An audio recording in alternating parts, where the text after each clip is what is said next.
Introduction. What is data? A set of facts or figures from which conclusions can be drawn. Data is plural of datum. Numerical data helps us to classify and analyze data for further action. Data is a collection of facts. Types of data. Primary data, secondary data. Data which are not originally collected but obtained from published or unpublished sources are called secondary data. Objectives. At the end of this lesson, you'll be able to identify data and its types, identify class intervals and its types, solve histogram, solve circle graph, solve probability. Pictograph. Representing numerical data by using pictures or symbols is called a pictograph.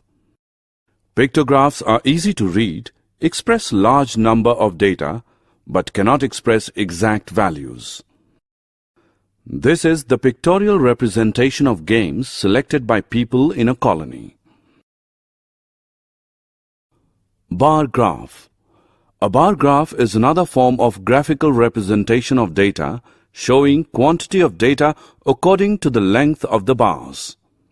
These bars can be either horizontal or vertical. This bar graph represents ages of different animals. From this bar graph, we can get the age of animals. Comparison of data. We can represent two sets of data in a bar graph.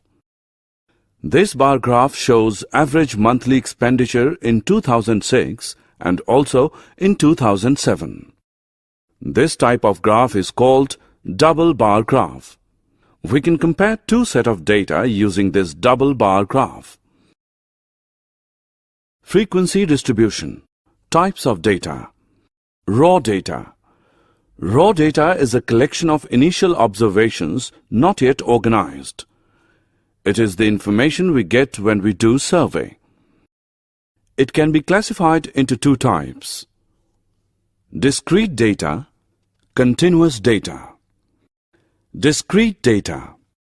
Such data can be very precisely measured in whole numbers. The number of children in a family and size of shoes are some examples of discrete data. Continuous data. Such data can have any value between two whole numbers, that is, it can be measured with absolute accuracy. There will always be some error. Weight of students in a class and temperature in a city are some examples of continuous data. Frequency distribution table. Look at the following data. It tells you the performance grade of the students in a month: 6, 5, 6, 9, 7, 4, 2, 4, 7, 8, 3, 4, 9, 8, 2, 3, 5, 9, 7, 8, 9, 7, 5, 6, 7, 7, 4, 4, 7, 8, 3, 4. From this data, we know only the performance grade of the students in a month. Let us form a table as follows. This table shows clear picture of the given data. From this table, we come to know the number of students in each grade. This table is known as frequency distribution table. The number of times a particular observation occurs in a given data is called its frequency. A frequency distribution shows how frequently a particular item occurs in a group. Frequency distribution table using class intervals. Example. Given below are marks scored by 30 children in a class in mathematics. The following points should be kept in mind before grouping data into class intervals. 1. When you group data into class intervals, the most important factor that you have to take into consideration is the range of the distribution. Find out the difference between the largest and the smallest observations. Largest value is equal to 98. Minimum value is 3. Range is 98 minus 3, which equals 95. 2. The number of class intervals should not be too many. At the same time, they should not be too few in number. There could be from 5 to about 20 class intervals. 3. Based on the above two factors, you will have to choose the width of the class intervals. You should choose this width with great care. It should not be so wide that the significance of the data is lost, nor should it be so narrow that the number of intervals is too many. Only you can decide the optimum size of the interval. Let us take the width as 20. 1. The number on the left of class intervals is called the lower class limit, and the one on the right is the upper class limit. 2. The difference between the two limits gives you the width of the interval or the class size. The mid-value of each class interval is called its class mark. It is obtained by adding the lower and upper class limits and dividing the sum by 2. For example, consider the interval. Lower limit of the interval is equal to 20. Upper limit of the interval is 40. Width of the interval is equal to 40 minus 20, which equals 20. Class mark is equal to 20 plus 40 upon 2, which is equal to 60 upon 2, which equals 30. By looking into the table, we can get some information. 1. Number of students who scored less than 50 marks. 2. Number of students who passed. 3. Number of students who scored above 80. 4. We can identify the performance of the class.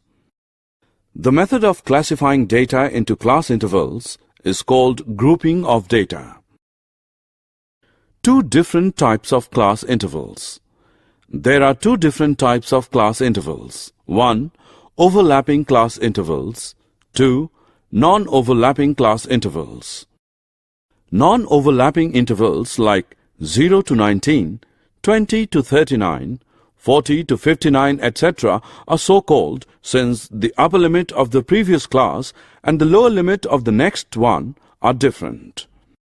This kind of class interval is only useful for discrete data.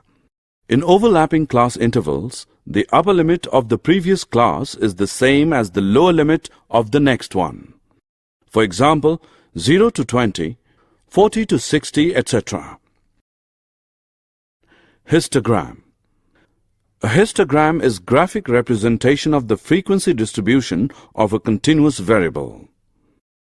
Rectangles are drawn in such a way that their bases lie on a linear scale representing different intervals, and their heights are proportional to the frequency of the values within each of the intervals.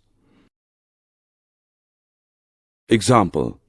Given below is a frequency table and the corresponding histogram showing the number of employees in a particular factory according to their income.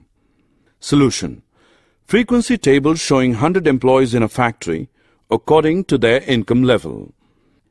If you have a good look at the histogram given above, you will notice that 1. A histogram looks like a bar graph, but there is no space between one bar and the other. 2. The histogram has a title. 3. On the x-axis, the class intervals of the grouped data are shown. What the distribution depicts is also written below it. 4. On the y-axis, the frequencies for each class interval are shown. 5. On both the axes, suitable scales are taken. 6. The heights of the rectangles drawn are proportional to the frequencies of their classes. Circle graph. A circle graph divided into pieces, each displaying the size of some related piece of information. Circle graphs are used to display the sizes of parts that make up some whole. Circle graphs are also known as pie graphs. Example 1. The favorite colors of students in a school is given in the following table. Before representing it in a circle graph, we have to do the following steps. 1. Find the whole parts. 2. Count the number of groups. 3. Find what fraction of each group has as a whole. 4.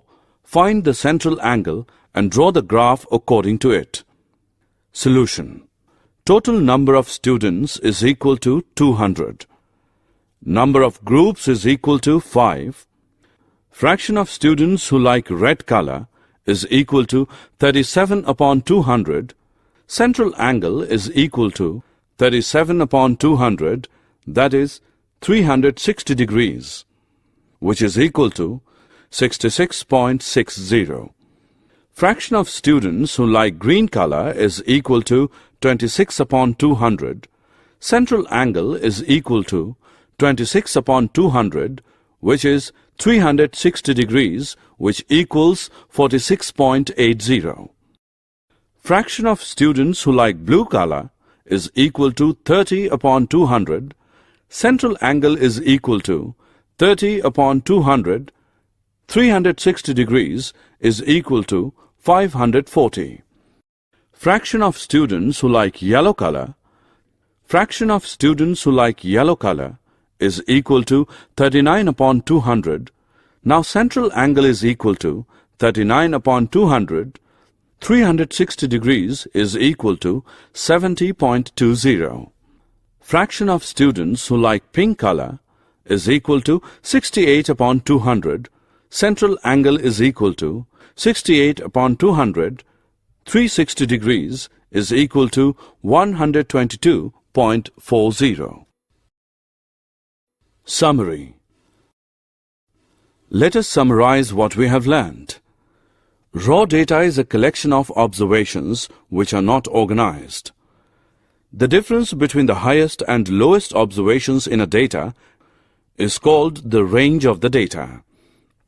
The number of times a particular observation occurs in a given data is called its frequency. A frequency distribution is a table that shows how frequently a particular item occurs in a group. When the number of observations is high, the data is grouped into convenient class intervals. The difference between the upper and lower class limits is called the class size. The mid-value of a class interval is called the class mark. Class intervals may be overlapping or non-overlapping depending on the type of data collected. A histogram is a graphic representation of grouped data. It consists of rectangles with class intervals as the basis and the corresponding frequencies as heights. An experiment is a situation involving chance or probability that leads to results. An outcome is the result of a single trial of an experiment. An event is one or more outcomes of an experiment.